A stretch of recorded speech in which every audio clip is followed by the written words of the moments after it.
Hi hello friends नमस्ते मुई आपण मानके आज मोर नुआ मिनी ब्लॉग गोटे देखाबा लगी जाऊँ जेनटा कि आज नुआखाई मिनी ब्लॉग है जदि आपण मानके भल लगा बोले please please please like share subscribe करदेवे थैंक यू। देखन इटा आमर आड़े जेनता पूजा हेसी आम करूँ समस्त आड़े तो भिन्न भिन्न तरीकार पूजा हेसी किंतु आमर इन फास्ट पूजा रूम रे नड़िया बाड़ा ही करी से नुआ फल के पूजा करसन तापरे से नुआ फल के देखन आपण माने देखन नुआ फल के धरी कर बाहर के आएसन जे बाहर के आएसन सेटा मोर देढ़ ससुर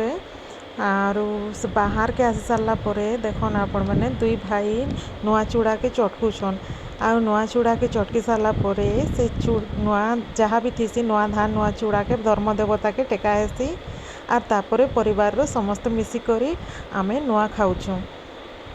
आउ देखुन फ्रेंड्स आमे समस्ते बसिक नुआ खाऊँ आउ जी धोती पिंधिचन सेटा मोर देढ़ ससुर आर सेटा मोर जेठे ने आ तांकर पाखे छुआटे बसची सेटा मोर छुआ है आर एटा मोर हस्बैंड है और मुई है मोर दियर गोटे से माने बाहर रहसन से नहीं आसी पारी फ्रेंड्स जहाँ भी भूल ठीक होता मत क्षमा करदेवे।